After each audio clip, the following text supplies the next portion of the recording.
لە درێژەی ئەو زنجیرە راپۆرتانەی NRT لەسەر ئەو هەزاران ئیمەیڵانەی پارتی داد و گەشەپێدان کە پەیوەندیان بە هەرێمی کوردستان و کوردەوە هەیە و ماڵپەڕی ویکیلیکس بڵاوی کردوونەتەوە ئیمەیڵێکی وەزیری پێشووی ناوخۆی تورکایە لەبارەی پلانی ڕۆبەڕۆبوونەوەی پەکەکە و نیگەرانیەکانی لەبارەی بارزانیەوە. ئیمەیڵەکە کە مێژۆکەی دەگەڕێتەوە بۆ 22 شوباتی ساڵی 2010 بە نامەیەکی نهێنی و تایبەت وەسف کراوە. لە ئیمێڵەکەدا باس لە کۆبوونەوەی جیمز جێڤری باڵیۆزی ئەو کاتی ئەمریکا لە ئەنقەرە و بەشیر ئەتەڵای وەزیری پێشووی ناوخۆی تورکیا دەکات بۆ گفتوگۆکردن لەبارەی یەکەم هەنگاوی پلانی هاوبەشیان بۆ ئەوەی بە تەواوی پەکەکە تێک بشکێنن و هەماهەنگی زیاتر لەبارەی ئاساییشی باکووری عێراقەوە کە مەبەستلەی هەرێمی کوردستانە. لە ئیمەیڵەکەدا وەزیری پێشووی ناوخۆی تورکیا ئاماژەی بۆ داوە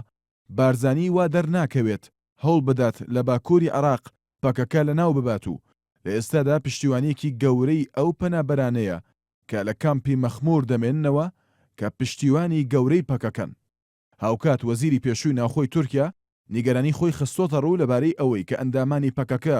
بە ئازادی لە ئەوروپاوە لە ڕێگەی فڕۆکەخانەکانی هەولێر و سلێمانیەوە گەشت دەکەن. لە نامەکەدا باڵیۆزی ئەو کاتی ئەمریکا لە تورکیا پێشنیازی کردووە وەزارەتی دەرەوە و باڵیۆزخانەی ئەمریکا لە بەغدا لێکۆڵینەوە بکات لە تۆماری ئەو کەسانەی ڕێگریان لێ دەکرێت گەشت بکەن یاخود ئەو ئەوروپیانەی گەشت دەکەن بۆ عێراق بۆ ڕێگریکردن لە گەشتی ئەندامانی پەکەکە بۆ باکووری عێراق و تووشەتی ئەم بابەتە دەکرێت لە کۆبوونەوەکانی داهاتوودا باز بکرێت. لە ئیمەیڵەکەدا ئاماژە بۆش درراوە جیمز جێڤری باڵیۆزی ئەو کاتی ئەمریکا لە تورکیا پرسیاری ئەوەی لە وەزیری پێشووی ناوخۆی تورکیا کردووە ئایا ئەو پلانە کردەیەی بۆ ڕوبەڕووبوونەوەی پەکەکە دادەنرێت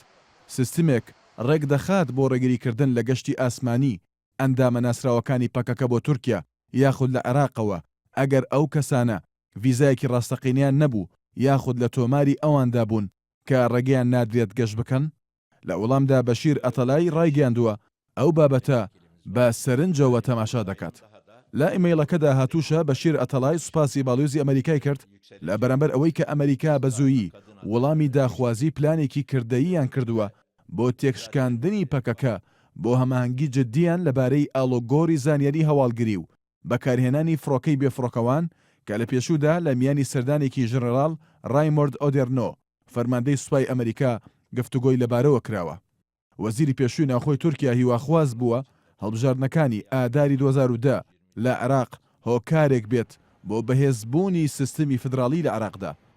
بە شێوەیەک کە تورکیا بتوانێت پەیوەندیەکانی لەگەڵ عێراق بەهێزتر بکات و هەماهەنگی زیاتر بکەن لەبارەی پرسە ئەمنیەکانی باکووری عێراق.